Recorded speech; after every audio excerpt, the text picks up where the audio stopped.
Hello and welcome to another edition of the Agenda 2063 series on Africa's Continental Free Trade Area. My name is K Bensah Jr. I'm your regular host for this show. Happy to be coming from the studios of the Association of African Universities TV right here in Accra. Today is a very interesting conversation. Today we're going to have a very interesting conversation along the lines of health, but we're also going to be tackling the areas of the informal sector and related once again to the whole continental free trade area. But we're going to take a break in a minute, and when we return, we'll give you a quick update of developments around the African Peer Review Mechanism, WATCH, which has taken a break for 2 weeks, but there's some important developments which you need to know. So we'll take a break and we'll be right back.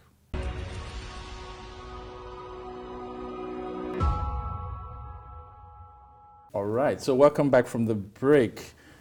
Just running on the heels of 6th March, Ghana's Independence Day came 7th March, and then we know International Women's Day was 8th March. Now, 7th March is a day that goes unnoticed for in AU circles for a long time, and it doesn't need to be the case because that is the day when the African Peer Review Mechanism celebrates its day. It's been running since 2003, and this year it celebrated its 17th year. And because the AU has become quite savvy on social media and so on, it has been running this video asking people to comment along the lines of what they see as Africa's governance, what informs Africa's governance, where does it need to be, and so on and so forth. So if you recall from the last conversations that we had around the African Peer Review Mechanism, the whole idea was to inform you that the African Peer Review Mechanism is the AU's response to Africa's governance. There are a whole number of systems that are out there, but Africa Peer Review Mechanism has an expanded mandate. As of November 2018, Council of Ministers, they decided that the Africa Peer Review needed to begin looking at Africa's governance with looking at constitutionalism, looking at peace and security, and all these other elements, for which reason they've come out with Africa Governance Report. So as we speak, the Africa Peer Review Mechanism, the team from South Africa, will actually be coming to Ghana very soon to also reassess Ghana's own responses on Africa Peer Review Mechanism. But just quickly getting back to the APRM Day on 7th March, it's an opportunity, and I welcome all of you to check out their website, aprm-au.org, and just simply have a go at the video, even Twitter, just check out their video and see what your perceptions of Africa's governance is as well. It's a fun opportunity to see what people think about Africa's governance, and also an opportunity for us to reflect on where we want to see Africa be, because we talk about Agenda 2063 and for which reason we're having this show, but it all fits in, it makes sense, and so the APRM is going to play a central role in that discussion. So please go check out the APRM's Twitter page and website to submit yourself to that video challenge and have fun. It doesn't always have to be serious stuff as well. You can just have fun with these videos and see what you yourself tell the world what you know about Africa's governance and what you think it needs to be. So that's it for APRM Watch. We're going to take a very quick break, then we'll jump right into the studios where I'll introduce my guests. Be right back. 4 years ago, like most young people, I was clueless as to what I wanted to do and which institution would help me realize a great career. What better place to pursue this dream than Blue Crest College?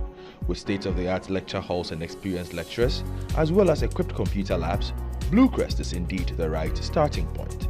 With certificate, diploma and degree programs in information technology, business administration, journalism, oil and gas, Blue Crest is the one-stop institute for everyone who is looking to have a great career.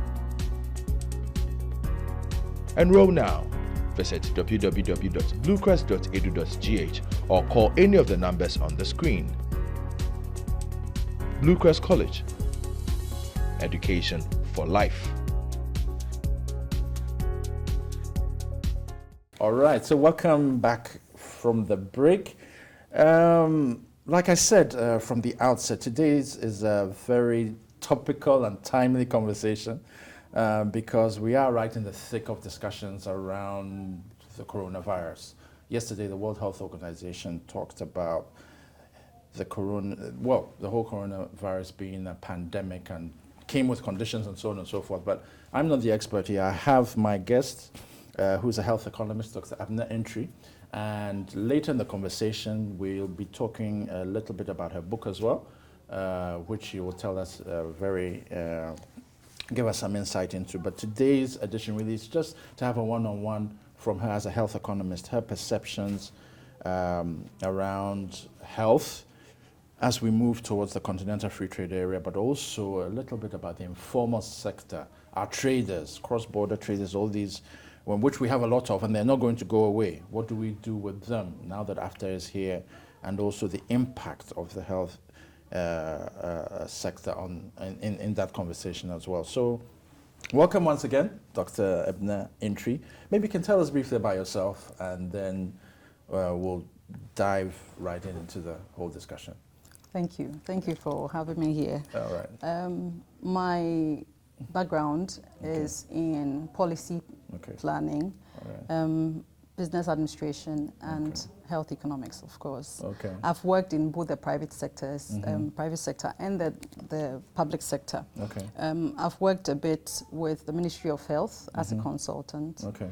I work with an NGO, which I founded in 2007. Okay. Its underpinning is human rights, but gender equality. Okay. And okay. No so these should give you an idea of my areas of interest. Okay. And I also do consulting, which also puts me in the informal sector. Right. Exactly. Okay. I think a lot of people may want to know what health economics is. We all know what health is all about, but why this specialized area in health economics? Okay, health economics actually has been around in the last maybe 30 years. It's not a very old discipline, and it looks at, just as economics would look at, the demands and supply in the market system. I'm just trying to use layman's language to explain the basics of it. And what it just means essentially is to look at systems. What is required for a population, what the system can provide, what it can't, why it can't. You check the policies that are introduced. So it's a bit more of the push and pull factors in this health space. And you look at it like, so simply explained, that is what this field embodies. So I guess you'll be the right person to tell us whether we should be really scared in Ghana about this coronavirus.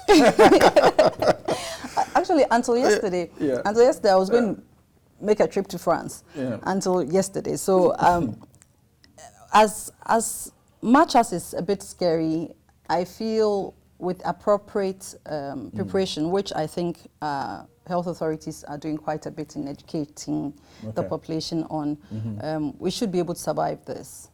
You know, there's also, what gives me a bit of comfort is the fact that we still have a very healthy communal living system, such that when you find a sister or a brother who hasn't been out of their room for the past maybe 3 days, or comes out coughing in a very strange manner, we would be worried enough about each other to report or to encourage them to attend to the nearest health center.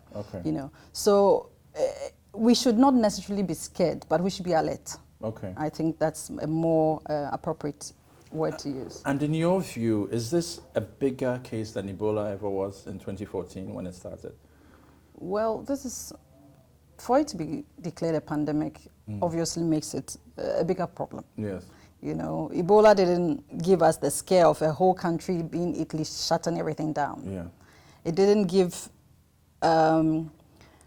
us all, you know, that edge to sit on the edge of our seats. But now we all are, you know, and so in my estimation, it is. I'm not going to ask you whether you think Ghana's health system is fit for purpose. I think that's for another day, another conversation. But what we would like to know is, on the basis of your experience of health systems, do you think that the impact of, for example, open borders as is being promulgated by the Africa Continental Free Trade Area is going to significantly and adversely affect our health systems, because we are opening our borders saying everyone is free to come?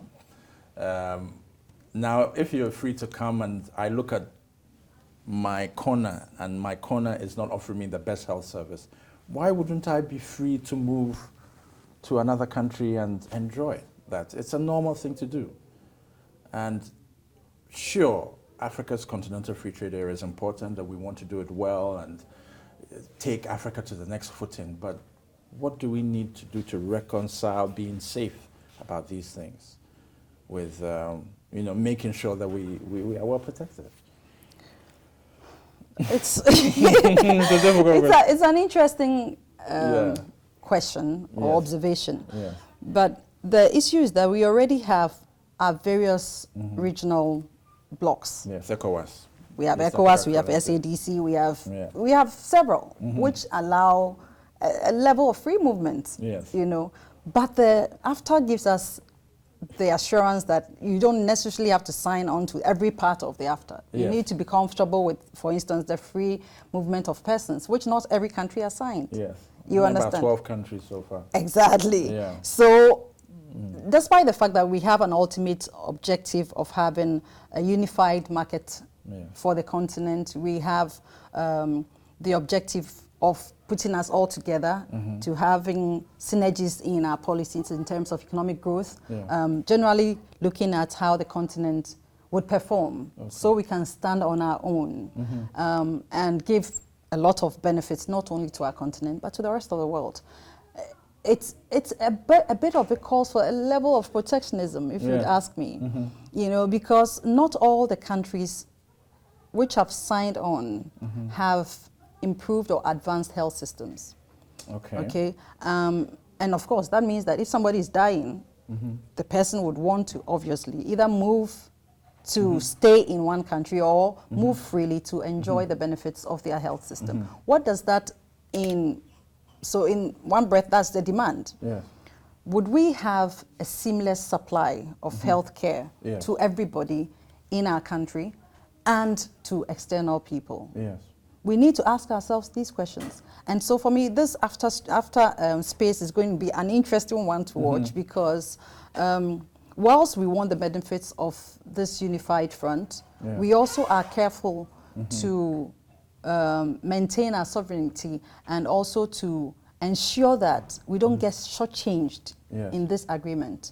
I like the part about the AfCFTA where state parties have to be on for 5 years, for instance, and after which, if not favorable to them, they can notify to say we want to exit. And even with that notification, after 2 years of that, before you can exit fully, it's interesting, but it just means that the strength of the continent on all fronts is going to be tested.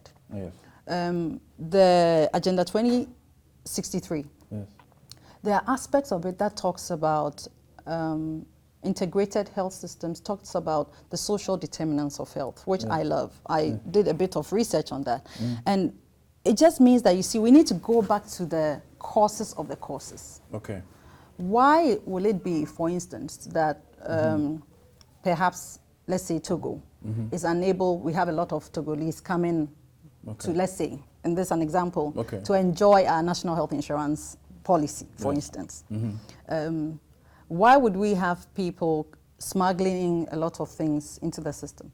We need to understand that where they are coming from, if certain systems were provided, they won't have to go through the discomfort of moving to another place. Yes. So now, as an economic bloc, we should not only look at the economic aspects of it. We need to go back to the areas where we are talking about why are people of a certain, we all have different health systems and epidemiology of, types for the different countries, still trying to pursue the AfCFTA, right? Yes. And so we need to understand the basics of some of these things.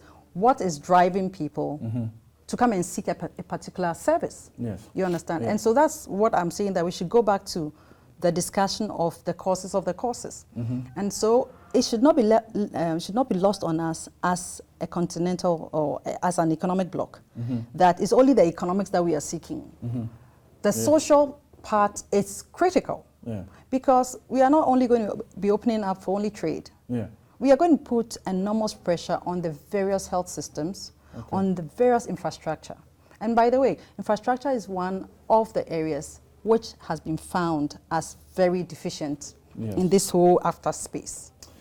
But of course, having said all that, someone might say that, well, in times of peace, medical tourism has been good for countries like Ghana. You've had a lot of Nigerians, Sierra Leoneans, and so on, West Africans, come to Korle Bu because they've heard that Korle Bu is a center of excellence, it's great, and they've been very satisfied.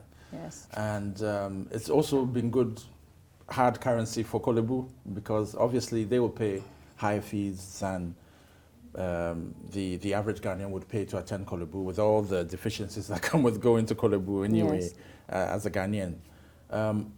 If I may ask, how would you reconcile that kind of medical tourism with needing to also be mindful about the burden that too many people, quote unquote, too many people coming into the system may offer, and that's negative impact on the citizens? How would you reconcile to ensure that there's a fair balance?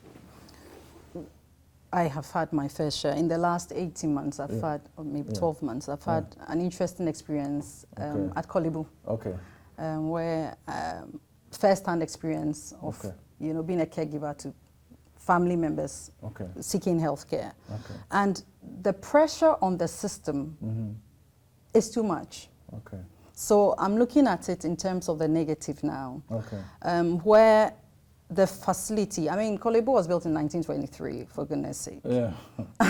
And if you've been to Korle Bu, you would understand that we have need for further upgrading of the infrastructure. Okay. That notwithstanding, we also have a big gap, and I'm going to connect this one to the medical tourism. Okay. So we have need for health personnel. Okay. So here we are in an AfCFTA space. We want people to come and enjoy healthcare. Yes, we are charitable, and it may give us some money, but we continue to complain as a people that our healthcare is not able to meet our needs fully. Okay. You understand? Yeah. So we don't want a friction, a situation where the AfCFTA, I think, would seem to be providing or proving to be a bit an area of tension. You understand? And that's why I think that sovereign states, and it's not Ghana alone we are speaking about. We are speaking about Rwanda is very much on the, I think, let's just even call the 6 top African countries that are doing very well. Yes. Ghana, Cote d'Ivoire, Benin, Rwanda, Ethiopia, and some other. So let's just say that based on economic might right now, or progress, these 6 are made outstanding, and then there's so much pressure on their system. Okay. Look, the health component is not the only thing. It would transcend into other areas. You understand? Yes. Where we might at some point consider it maybe not too conducive for us, because even as a people, we may have our own pet peeves about this or that and all that. Now, on the other side is that with Ghana being positioned very well in terms of training our health personnel, we had the situation where people are being, human resource are being outsourced to some countries. Okay. Which is a good thing. Yes. And that could be our niche. Yes. For me, I think that could be our niche. Okay. Where we have enough staff, cadre of health personnel, trained to not only address our health needs, but we have developed our people to a certain extent, or invested so much that we can outsource some for good income. Okay. You understand? Yeah. You know of the situation where Rwanda just signed a deal with the UN to create the data hub. And I thought, this is fantastic. Because look, they have positioned themselves right there. Yeah. You understand? Yeah. I mean, data collection, data analysis, training, and they've signed the deal. I mean, I don't think the UN is going to sign another one with another country, because if we are going to go into the AfCFTA, it means we are all in the same pool. Yes. And Rwanda has taken that niche. We can all do this. We can do the medical space niche finding or creation. We can do for education. We can do for other sectors. We did a wonderful amazing. We had an amazing year of the year of return, which we also heard that was in Nigeria trying to duplicate it. Yes. Year of whatever. Yeah. You know, so that could also be our niche.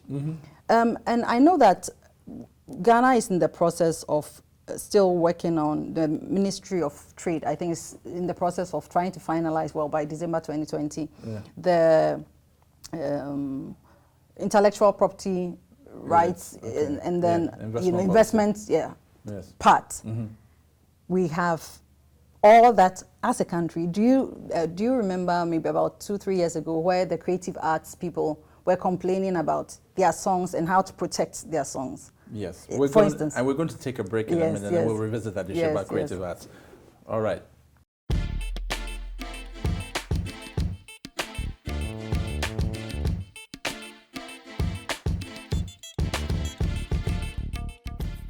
Are you an institution or individual? Do you intend to organize a memorable event to be archived for future reference? Then look no further than AAU Studios, because it's your best bet with our spacious studio and state-of-the-art media equipment such as 4K Panasonic video cameras, KinoFlow lights, assorted microphones, live streaming equipment, among others. You are sure to get the best of productions. Visit us at Trinity Avenue, East Legon, adjacent the National Accreditation Board, or contact the AAU Studios via the following email addresses: info@aau.org, AAUTV@aau.org, or ransford@aau.org. Alternatively, you can call us on +233 244 736280. All right, so welcome back from the break. We're coming to you from the studios of Association of African Universities right here in East Legon, Accra. Kindly feel free to drop a comment along the social media channels that are rolling along the screen. AAU_67 on Twitter, and look for Association of African Universities on Facebook as well, where you find all their videos and videos of these productions as well there. Let's return to the studio to Dr. Abena Antwi, who is offering us a very powerful insight into health systems, and hopefully now we'll be able to segue that into discussions on the informal sector. But we want to return to the point that she was making on the creative sector just before we took a break. If you could kindly elaborate on that, about the creative sector, the creative arts, yes. Yeah, they had. And why it's important that as part of the AfCFTA that, you know, we are trying to sign on or ratify the protocol on free movement, but also intellectual property rights and investment and all that stuff. And in my personal opinion, I don't think we've done so greatly internally in that area. You know, we take for granted so easily how, I think it's become better a little now with how even companies, corporate entities would have an advert and would use the music of a particular artist without their permission. It's assumed that they can use their song because it's out there. And all these things have legal implications.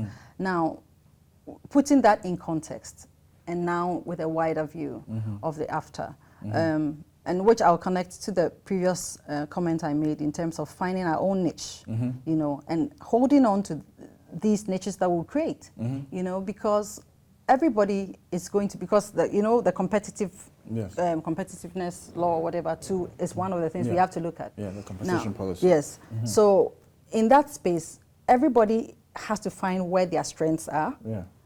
However, there is need for a bit of territorialism because you can't be selling fabric for me to be selling fabric. And we are all in this space. That's what's already happening in the open market. But if we have the greater objective of having one unified market, which will be progressive enough and will tend to help with export, for instance. That means that I need to understand that you have a stronger, you have strength in this area and I may not. A comparative advantage. And so we must be able to, you know, sort of position ourselves based on these, you know. And so that's why these protocols are very necessary. But I think that, you know, I think the ITC has talked about the fact that these parts should be done. I don't know how many of our countries, I know about 10 African countries have no such laws at all. No, they have laws, but they don't enforce. And majority don't have the laws in place. Wow. You see, we must get to the point where we are saying that we don't want to create tensions amongst ourselves with the AfTA, because this is a big deal. If successful, and I pray it would be successful, if and when, I should say when successful, when successful, it would bring such great fortune to our economies, you know, not only as individual countries, but as an economic bloc, where in 2017, I think, our real GDP stood at 3.1. Okay. 2019, yes, and it's projected at 3.4 this year. Not such a great margin, but we all have to contribute to making this happen. But that means that it doesn't mean we should all dance the same song, even though we are in the same space. Yes. And these are things that we all have to be looking at as the AfTA rolls out. You know, there's a question, for instance, about the economies that, you know, there's a worry out there where it's almost as if whilst we are seeking symbiotic relationships, it might end up being parasitic. You know, where the weakest economies are just going to be riding off the back of the strongest ones. In essence, that's what AfTA should really be. But are we really going to be able to trade in the gains we've made easily to support others to come on board? All right, so we want to take the opportunity to also look at the very important question that you raised earlier about AfTA. AfTA is official, or it will be, let's say, from July going. How do we reconcile that with the fact that free movement and protocol is also part of the whole agreement, and that we're trying to encourage member states to feel that once they have something like trading in their minds, it's better than, you know, nothing at all. Here's the case that we have a lot of informal sector on the streets, traders on the street, and then we have a lot of people who are coming from the Sahel parts of West Africa walking around. We are tolerating it because we feel we've done so for so long. But what do we need to do to marry this whole thing where we say, AfTA is here, it's a reality, these people are free to also move around, but what do we do to make sure that they don't become too much of a burden on society so that everyone has their place that they need to stay and that trading can still go on? I think we, first of all, need to look at the genesis of informal sector. Okay. I can speak for Ghana and maybe a little extend it a bit to other African countries. Okay.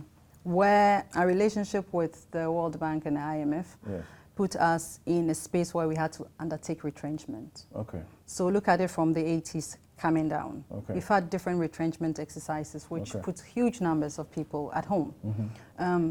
And the economics of life would be that if you do not work, you won't eat. Yes. And so people have had to reinvent themselves to be in some kind of income generating activities. And that's why we have a big number of people who the formal sector can't absorb. Yes. Yes. Formal governmental sector is unable to absorb. Formal private sector, you know, is also unable to absorb. And that means that we would have a bigger pool of the workforce in the informal sector. What is a bit unsettling, though, is that we have a huge number of the youth in the informal sector. In the informal sector, you know, and that's 60% of the population. Yes, and what you said about it's better to be on the streets working like that than to be in other kinds of spaces, undesirable spaces. Now we go back to the AfTA and what it stands for, really. To me, the underlying principles of democracy, human rights, of gender equality, and quite a number of other security and all that, gives party states comfort that I'm not going to get into this kind of agreement and have my people maimed because we allow just everybody in. And so we sort of technically open our borders to say armed robbers. And that's a bit superficial, but I'm just saying, you know, that means that there should be a way. And the people we see on the streets are not just about 1% or less than what the real informal sector picture looks like. Yes. Okay. You see, no, so then let's go into the informal sector. We have people who are working from home. And I'll tie all these to the characteristics of the informal sector. The informal sector normally does not work within regulation. And that means that a lot may not be registered. Wow. Yes. And that you also have to connect to our taxation system. So if you do not know that I'm registered, how do you track my earnings? And how do you tax me? How do you tax me? Exactly. So even my earnings or the quantum of what I earn, you do not know. You don't even know that I do exist in terms of work, you know. And so that's one. Now the second is that how are we able to help support them in a framework of AfCFTA? Yes. If we don't know you do exist, what can we do to protect you? Yeah. You know, if there are opportunities that we need to make our countrymen aware of, and we do not know, because there's fluidity in the informal sector. Today I could be in this office, the next day I could be operating from home. Yes, that's true. And because of the advancement of technology now, I could be getting 20 orders a day, and we don't even have to meet face to face ever, because I can deliver on the products that you've purchased from me without any FaceTime. There's also the option of, because it's sort of small, we can sort of depend on your auntie can help you. If, for instance, you are into braiding hair. Oh, yes. Auntie, fetch water for me here. But that's workforce that unpaid work. Yes. So it has all these interesting characteristics. You don't necessarily need huge capital outlay to be in that space. All these characteristics have a telling on health. Yeah. Because for WHO, for Ghana, and for some countries in the sub-region, yes, we are all going for the universal health coverage. Yes. Where we are feeling like you need to access health care. When you need health, you should be able to access this without the burden of the financial part on you. Okay. But these people in the informal sector are not compelled to go on the NHIA. Yes, and you can't force them either. How are you going to force them? Yeah. Do you even know they exist? No, you don't. Exactly. So these are some of the complications when it comes to that. And so if we are going to go into the AfCFTA space, we have to ask ourselves how, first of all, health systems are strengthened in terms of health care. How well are people being positioned to access healthcare? You know, there is, such that we are protecting our own people, providing the social safety net for them, but other people not coming in to access them. You understand? So I want us to understand that the informal sector is huge, and we must definitely find ways of addressing the needs. There's so much demand over there. And tracking them as well. And tracking them. Could Rwanda's proposal to the UN to be a data hub, could it be an interesting response to this, whereby they use that kind of data to start collecting data, not just for Rwanda, obviously, but for the continent on which countries, what the informal sector is like in, let's say, in Ghana, in Nigeria, what percentage accrues to GDP? That could that possibly be a response? And if so, what can we then do to all, as countries, chip into this proposal that Rwanda has done? What countries have to do? Ghana has started. We have the National Identification Authority doing the data collection. Now, the issue about that is that we need to find a way of synchronizing all other agencies with the work they do. And that means that if I want to go to DVLA and I have my card and the policeman stops me and swipes it, they should know this and that and that and that. You know, we should connect that to the ambulance system that we are trying to improve. What is your blood type as a Ghanaian? Such that if there's a problem, how do we, upon arrival at 37 Military Hospital, everything is sort of made ready for you, we attend to you, the response time will be improved based on the power of data. So individual party states have to go on this path where we know the data, the profile of our people, we know the epidemiological profile of our people, based on surveillance or reports from surveillance.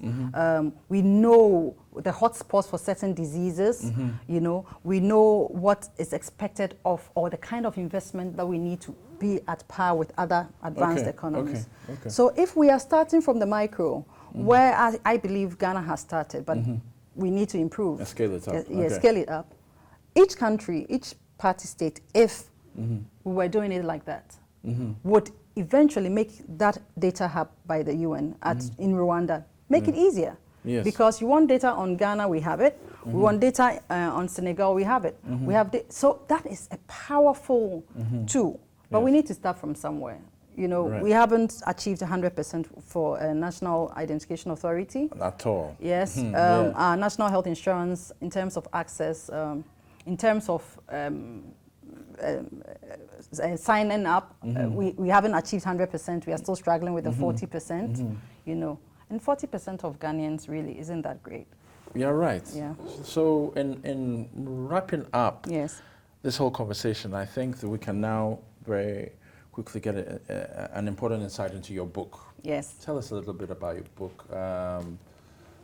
Is it an autobiography? Yes. Okay. Yeah, so this is a copy of the Purposeful book. Chaos. Yes. Move from it can be done to it has been done. Yes. Okay. And this is a special dedication to all women. Right. Women in Africa. Okay. Really, who are aspiring for greater heights in life, in career. And I use my time, it's a time capsule of 2015 to 2019, my journey to getting a PhD. Okay. And the struggles, because I'm a mother of 4. Wow. And the struggle, thank you, the battle between Africa, being an African woman, traditional African woman, being an ambitious career woman, and how to go about this. I tie in the achievement of seeking higher education with the need for African countries to allow into the space of higher career aspirations for women because of the import that we can have on development. It's very critical because we tend to be caregivers. I talk about an experience that I had in the northern region on one of my consultancy assignments where 2 young ladies were not literate or they were illiterate and they were not numerate. You know, so typically for the community health nurse who comes and gives you a card, a weighing card, how do you tell that the last visit my child has grown? And, you know, so education is very important. And so it's not an issue of glamorizing it. It is the fact that the demands of our time require that we educate our women, we get them speaking on the issues, finding solutions. And you know, women are problem solvers, right? Yes, exactly. Yes, a lot more than men are. And so the book is essentially that, it's a bit deep, but it's very exciting. I try to use humor to talk about very serious issues. Okay, and so you spent your time in France. Yes. How was that experience? Amazing. All amazing, challenging, tearful, full of laughter, everything. It's a mixture of everything, culture, and it also, I talk about the fact that being from a Ghanaian environment, we are surrounded by French-speaking countries. Yes. And yet we don't speak French. Yes. What does that mean for development? Yes. Yes. Right. So Purposeful Chaos is a book that can be found where? It can be found on Amazon. It can be found on Book Nook. It can be found at all Star Bites restaurants. It can be found in, I think, Kingdom Books. Okay, Kingdom Books as well. And the publisher is Boabeng Books. Yes, yes. Okay, so Purposeful Chaos. Why that title? Finally? Because I was on a purpose. I was on a purposeful journey. Yes. But it was so chaotic. Oh, okay. You know, by the time I was done, all I could think about was, my goodness, what title should I give this? Okay. You know, and then you were in a rush to come back home as well. I was in a rush to come back home. Okay. So you had to stay there all that time too? I stayed there, but I tried my best because of family to come in every quarter. Okay. I was here almost every quarter. Yes, to spend time with the family. Okay. Okay. Fantastic. All right. So your closing remarks as far as what you see about the future of after the informal sector and health, especially in the context of coronavirus. Yes. I think you said earlier that we're not supposed to run away. But we shouldn't be complacent. But maybe some last words on that. My last words would be that the objectives of the after, wonderful. Okay. But we should not lose sight of the fact that health is wealth. Okay. And intrinsically to this after is our pursuit of wealth. Okay. However, if we lose sight of the fact that the health component must be addressed, our health systems must be made better in order to support this novel idea, we would be lost. Okay. And with that also, I would want to say that the space for women to take prominent space in the after is called for, especially in a month like this. But in an era where women are doing so much, we need to allow them to leave their mark on this agenda. All right. Thank you. Thank you very much for that, Dr. Abena Antwi. It was great to have you in our studios to have an important conversation on something very, very, very topical, and I'm sure a lot of citizens all over the world would be happy to also hear what is happening in Ghana.